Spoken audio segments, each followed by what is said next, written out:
생명과 성령의 복으로 우리를 해방시키시는 것 그리스도의 사역입니다. 그래서 계시록 19장 13절 저는 이 말씀을 너무 많이 사용하는데 여러분도 이거 말고 노래를 부르는 거예요. 말씀을 전할 때마다 여러분 예수님은 마지막 때 피 묻은 옷으로 오십니다. 근데 지금도 피 묻은 옷으로 우리 가운데 임하십니다. 피 묻은 옷이 의의 옷이에요. 거룩한 옷이에요. 세마포예요. 네? 우리로 하여금 그 천국에 들어가려면 예복을 입어야 되잖아요. 예복이 뭐냐? 피 묻은 옷을 입어야 된다는 거예요. 그것이 흰옷이 되는 거예요. 예수 그리스도의 그 피에 옷을 빨아 입어야 흰옷이 되는 줄로 믿습니다. 그게 이제 계시록 7장에서 쭉 나오는데 중요한 거 결론부터 말씀드리는 거예요. 계시록 19장 13절 모든 피 묻은 옷이 있는데 그 옷의 이름이 있어요. 옷의 이름은 뭐냐? 하나님 말씀입니다. 그러면 하나님 말씀은 뭐냐? 하나님 말씀은 예수 그리스도의 피예요. 말씀이 피다. 말씀이 피다. 그러니까 피는 그냥 우리가 문자적으로 의롭게 되고 용서함 받고 죄상 받는다. 신학적으로 그렇게 알죠. 그러나 여러분 예수님의 피는 생명입니다. 하나님의 아들의 생명이에요. 그러니까 하나님의 아들의 생명이 말씀과 더불어서 내 안에 들어오는 거예요. 이것이 쌓이고 이것이 내 영혼에 가득 차면 이제 점진적으로 7영으로 우리 가운데 임하시는데 7영으로 오시는 그 가운데 이제 문을 여시는 거예요. 곧 문을 여셔서 7명으로 우리 가운데 임하실 것입니다. 그러면 7뿔이 있는데 완전한 하나님의 그 권세가 우리 가운데 있어서 우리가 입술을 열어서 말씀을 전하면 우리 입술에서 막 불이 나가는 거예요.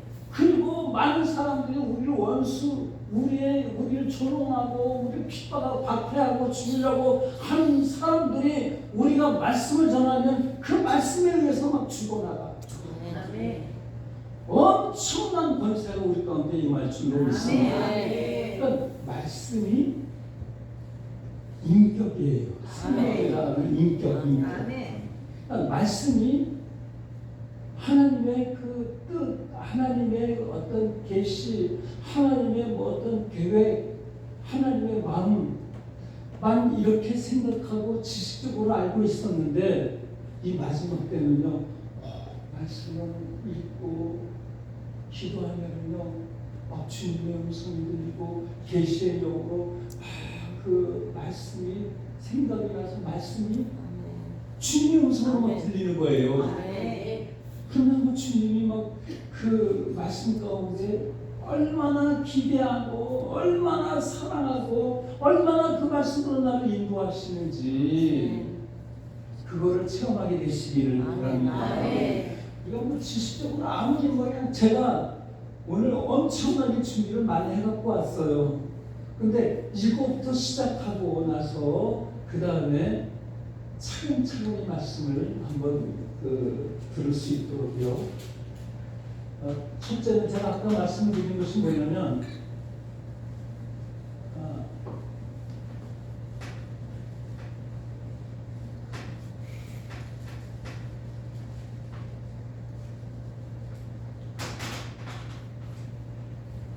신학자 크레도비라고 하는 사람이 있었어요. 근데 그 사람이 벌써 1700년도 그 신학자가 설교학을 가르치는데 설교학 신학교에서 설교를 할 때 설교자는 권위를 갖지 마라. 성도들에게 말씀이 들리도록 하라. 원 포인트로 하라. 뭐 이런 것을 막 그냥 계속 가르치는데 설교자들이 지금까지도 편안한 가운데 성도에게 말씀이 들려지기는 하나, 그래서 재밌게 막 웃기도 하고 또 더 나가서 막 그냥 재밌게 예화도 넣고 간증도 넣고 뭐 별걸 다 섞잖아. 근데 그 섞어진 것이 여러분 얼마나 지금 이 시대에 어둡게 만들었는지 몰라요. 섞어지면 안 됩니다. 철저하게 내 안에 그리스도의 말씀, 토라, 모세오경을 통해서 선지서에서 예언이 된 것처럼 사도 바울이 12제자와 다른 그 13권의 바울 서신을 만들게 된 것은 무엇이냐? 계시가 있었기 때문이에요. 12제자들과 조금 다르죠. 조금. 왜냐하면 사도 바울을 하나님이 왜 택하셨는가? 율법의 권위자였었어요. 그러니까 율법이 예수님이 나를 가르치는 것이다 그랬어요. 예수님이. 네? 그 모세의 말을 들어야, 믿어야 내 말을 믿을 수 있다. 모세의 말은 다 나를 가르치는 것이다. 근데 보면은요, 전부 다 예수님을 가르치고 있어요. 예수님. 저는 계시록을 통해서 계시록 5장에서도 보면, 그리고 10장에서도 보면 뭐가 나오냐면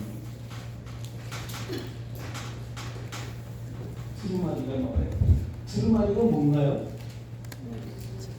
두루마리가 그 구약에는 양피지 가죽으로 된 종이 책이 없었잖아요.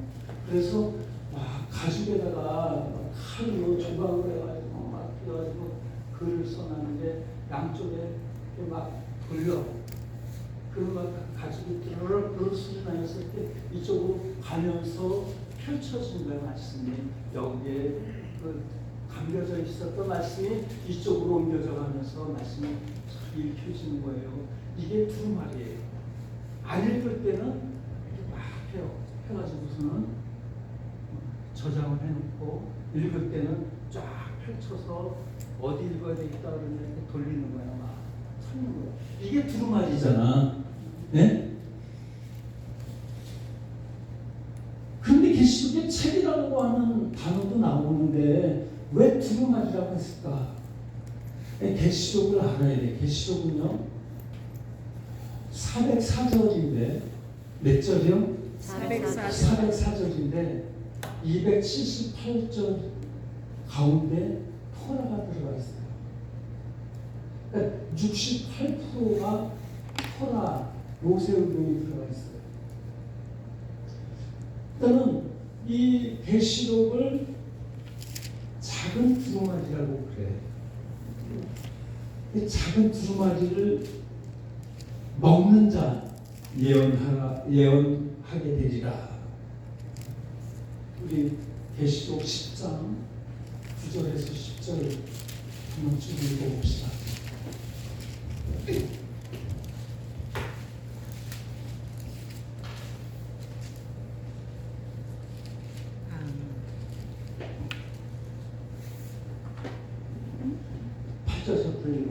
하늘에서 나서 내게 들리는 음성이 내가 사파라와 땅을 걷어서 있는 천사의 손에 표를 토너를 가져가지고 내가 천사에게 나가서 천사를 들라는 천사에게 갖다 먹어버리라. 내 베냐스나 내 베냐는 꿀같이 달리라. 그러면 내가 천사의 손에서 강한 꿀마를 갖다 먹어버리니 내 입에서 꿀같이 달아 먹으면 내 베냐스 되리라. 그가 내게 말하기를 내가 많은 백성과 아무가 임금에게 다시 명하여야 하리라. 이 계시의 복음이 임하면요 나의 존재가 바뀌어져요.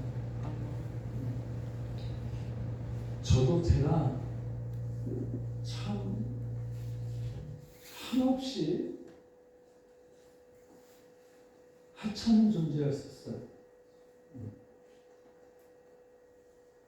가장 목회자에게 어려운 것이 있다면 매너리즘 아니겠습니까? 그쵸, 성목사님? 매너리즘일 거예요. 목사님도 다 경험하실 거예요. 왜? 기도를 아무리 빡세게 하고 금식 기도하고 하루 종일하고 막 전도를 가고 뭐 그냥 은사가 많이 나타나고 막 그래도 목회가 안 돼. 남들은 그냥 막 되는데 목회가 안 되는 거예요. 나는 아닌가 보다. 그래서 목회를 접으려고 하다가도 하나님 또 허락하지 못하니까 그냥 어쩔 수 없이 되어 있는 거예요. 어쩔 수 없이. 그런 게 몇십 년 지났어요. 그러다가 어느 날 제가 부산 백스코를 갔습니다. 거기에 여의도 순복음교회 이영훈 목사가 총회장이 되어서 각 나라의 모든 종교, 이슬람교로 해서 잡된 모든 그 다른 신을 섬기는 추종자들이 다 모인 가운데 거기서 총회를 하고 나름대로 예배를 드리는 거예요. 말로만 들으면 몰라. 네? 말로만 듣는 거는 지식이 아니야. 제가 가서 딱 보는데 이거는 막 소에서 막 우라통이 생기고 막 분노가 생기고 막 그냥 우리 그때 베스탄가 12인승 차트대 해가지고 같이 성도들과 같이 가서 막 반대 집회하고 막 그랬어요. 배신감이 들고 내가 여의도 출신인데 네? 그렇게 막 배신감이 들고 막 분노가 생기고 막 그런 거예요. 그때서부터 제가 사람이 돌아가는 그때서부터 계시록의 17장, 18장에 보니까 그들을 하나님이 심판하시겠다는 거예요. 그 다음서부터 제가 소명이 생겼어요. 서재수 목사님. 그 다음서부터 막 눈물을 흘리면서 목사님을 보면 막 그거를 전하는 거야. 당신 종교당원주의에 속하면 불못에 들어갑니다. 불못에 들어갑니다. 성도들도 다 불못에. 제가 여기 그 광양 그 목사님들 얼마나 외쳐댔는지 몰라요. 응? 근데 큰 목사가 얼마 전에도 나를 만났는데 최영필 목사님 종교당원주의는 없는 거야. 없는 거야. 그러니까는 이도는 알고 있는데 목격을 못했기 때문에 속는 거야. 속는 거야. 네? 그러니까 손바닥으로 하늘을 가리는 거지. 실제적으로 있는데 지금 아마 90% 이상이 될 거예요. 90%. 그런데 그게 왜 원인이 뭐냐? 율법과 선지서를 몰라서 그래요. 다른 신을 섬기면 예수님을 섬기다가 하나님을 섬기다가 예수님을 떠나고 다른 신을 섬기잖아. 예수님을 섬기면서 다른 신을 섞어서 섬기잖아. 하나님이 다시 떠나셨어요. 포로로 끌려간 이유가 다 그거 아닙니까, 여러분? 포로로 끌려간 것이 다 다른 신에 기웃거리니까 하나님이 진노하신 거예요. 그럼 다른 신, 나 왜 다른 신을 두지 말라? 이게 막 강력한 율법의 대표성을 가지고 있는 건데 이것을 다 망각하고 이것을 무시하고 그 말씀을 막 짓밟은 거야. 하나님이 진노 안 하시겠어요? 네? 이 말씀이 없기 때문에 마음 놓고 그들과 하나가 되는 거예요. 이게 누가 그러는 것입니까? 지금 제가 아까도 말씀드렸지만요, 지금 마지막 때 표적이 뭐냐면 종교나온주의예요. 종교나온주의가 미혹시키는 거예요. 마태복음 24장에 마지막 때 어떤 징조가 일어나니까 만사를 내 이름으로 와서 나는 그리스도를 하여 너희를 미혹한다 그랬어요. 택한 자들까지도 미혹한다. 택함 받은 이들도 미혹당한다는 거예요. 택함을. 그러니까 깨어 있어야 되는 것입니다. 말씀으로 무장해야 되는 것입니다. 그리고 우리가 아까도 제가 뭐 크레도 얘기하고 막 그랬는데 그냥 뭐 집회 때 말씀이나 우리 한번 영적으로 충만하게 우리 한번 얼마나 강사가 능력이 있는가 한번 보자. 그러한 시대는 떠났어요. 이제는 이런 시대는 떠났고요. 우리는 말씀으로 죽도록 충성해야 되는 것입니다. 말씀이 있는데 말씀을 연구하는데 말씀 잡고 기도하는데 막 하루 종일 저는 지리산 산골짜기 들어가지고 어디에 딱 닫고 그냥 막 며칠 동안 계속 예배도 없었으면 좋겠어. 다른 사람들도 맡겨놓고 그냥 말씀을 연구하고 막 너무 부족하니까 이게 알수록 말씀이 깨달아질수록 갈급한 거야. 이렇게 깨달아지는 거구나. 이렇게 또 깨달아지는구나. 그러니까 말씀 붙잡고 막 내가 언제부터 이렇게 학자처럼 제가 어디 가서 강의하냐면요. 다른 사람은 와 엄청난 부흥사야 막 울렸다 웃겼다 막 난리가 나요. 근데 내가 얘기하면 무슨 대학교 교수도 아니고 말이야. 대학교 교수가 어떻게 그걸 다 아느냐는 거야. 어떻게 네? 원고도 없이 이거 가르치는 것도 지고 또 가르치는 것도 지고 또 가르치는 거 어떻게 그렇게 하느냐 이거 어떻게. 그런데 하나님이 계시의 복음 감추어진 것이 하나님 열어주시면 가능한 줄로 믿습니다. 그러니까 모세가 시내산에 올라가서 여러분 그냥 율법 몇 가지만 전한 게 아니고 하나님이 제사법, 성막을 짓는 것, 또 언약 이 모든 것을 전부 다 40주야를 물도 떡도 먹지 않고 그것을 다 받았는데 그때는 필기도구가 없었잖아. 그때 그 말씀이 다 그냥 암살 이게 여기에 다 들어간 거예요. 말씀. 그리고 그 들어간 말씀이 쭉 나오는 거예요. 이 시대도 말씀이 여러분 심령 깊이 박히고 또 박히고 성령으로 말미암아 기록되어지고 그래서 입을 열면 나도 모르게 막 말씀이 나가야 될 줄 믿습니다. 저는 우리나라의 그 흰옷을 입었던 백인민족이잖아요. 그리고 또 더 나아서 색동저고기를 입었어요. 근데 요셉이 입었던 옷이 채색 옷이야. 채색 옷은 귀족이나 입는 거예요. 왕족 감독하는 그런 자들이 입는 건데 우리가 저도 어렸을 때 색동저고기 입었었어요. 우리 언니가 입혀주셔가지고 여러분도 색동저고기 입는 거 있죠? 이게 보통 성리가 아니에요. 하나님이 이 대한민국을 감추는 민족이에요. 정말 감춰놨어요.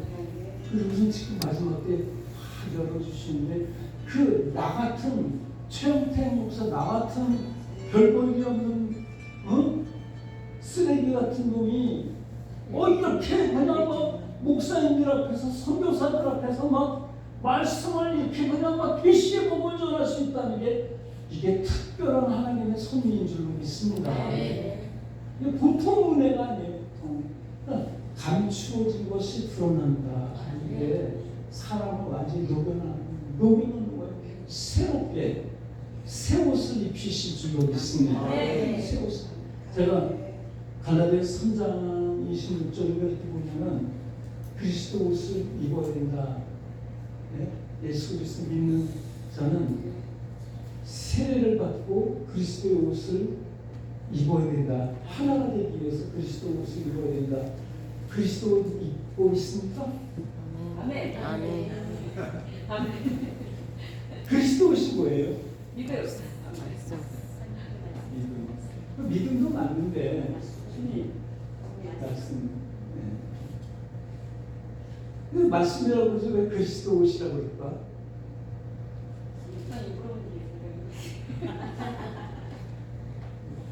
말씀이라고 해서 왜 그리스도 옷이라고 그럴까? 그리스도 옷은 그리스도께서 그 말씀을 전부 다 바꿔놓은 거예요. 그러니까 저주받고 불못에 심판받아야 될 우리를 그 말씀을 바꿔놓은 거예요. 그 하나님 나라로 갈 수 있도록 영생으로 바꿔놓은 거예요. 그게 그리스도예요. 그리스도. 네? 그래서 그리스도 말씀을 통해서 우리는 그리스도 옷을 입어야 돼요. 그냥 말씀 그대로 입는 것이 아니라 말씀 속에 뭐가 있어요? 예수 그리스도의 피가 있는 거예요. 19장 13절. 계시록 19장 13절 시작. 또 그가 피 뿌린 옷을 입었는데 그 이름은 하나님 그 말씀이라 이름이 칭하더라. 있어요. 그 이름이 하나님 말씀이라 말씀이 칭하더라. 피 뿌린 것이다. 말씀이 피 뿌린 것이다. 그래서 그 창세기 1장 1절부터 우리가 목사님들이 특별히 지금 그 이제 주의종이 많이 나오는데 계시록에 주의종들이 아모스 선지자가 여러분 신앙 안 나왔어요. 공부 안 했어요. 학교 안 다녔어요. 평신도였습니다. 뽕나무하고 양치던 사람이었었어요. 그런데 예언자가 됐어요. 그래 막 그 북이스라엘의 야마샤 제사장이 이 선지자도 아니게 뭐 그냥 선지자 노릇하면서 말씀 들어보니까 막 너무 괴로운 거야. 그래가지고 막 그 아모스를 막 대적하고 죽이려고 막 하잖아. 네? 근데 마지막 때는요 평신도들이 주의종이 되는 줄이 있습니다.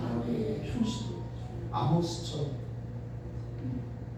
여기 권사님들 많이 계신데 아까 3년 남았다고 그랬잖아요.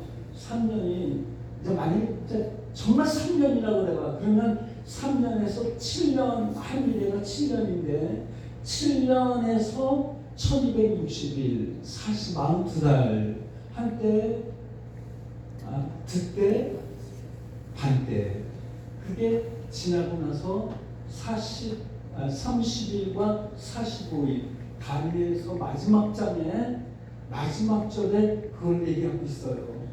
그것이 이제 일자까지 딱 맞춰지네. 그 날짜와 그 일은 모른다고 했는데 하나님도 나도 모르고 아버지만 한다고 그랬는데 뭐 일자까지 맞추려고 그러냐. 그러면 이거는 또 기한을 정한 것이 이단이라고 그러죠. 그렇죠? 이단이구나 이거. 이단. 그런데 이것은요 한쪽만 부분적으로만 알아서 그래. 통전적으로 말씀 전체를 알면 말씀 하나님은요 야 이거 모르면 너희들 이걸 모르면은 밤중에 도둑이 와서 다 뚫고 너희를 죽이고 다 모든 거 다 빼앗아가는데도 모르잖아. 그러니까 깨어 있어야 된다. 깨어 있어야 된다. 할렐루야. 오는 것을 정확하게 알고 준비하고 있으라는 거예요. 내가 준비하지 않냐면 다칠 거예요. 피는 거예요. 이게 계시록에 나와 있어요. 그래서 계시록을 우리가 아는데 제가 전체적으로 말씀을 수없이 셀 수 없을 정도로 읽고 또 읽고 읽고 또 읽고 그래야 되는데 제가 읽어보니까요 누가 가르쳐줬으면 얼마나 좋을까. 나중에 보니까 그렇구나. 그래서 거기서 깨달아가지고 이제 저는 다음 수업부터 이제 이사야서 66장을 하려고 해요. 그 66장 한 주에 한 장씩 해왔어요. 한 장에 한 장씩. 그러면 한 장에 한 장씩 하면은 66주니까 1년 넘게 해야 돼. 근데 전에는요, 단락별로 했어. 단락별로. 그러면은 한 장 하려면 막 몇 주도 갔어. 그렇죠, 목사님? 네? 단락별로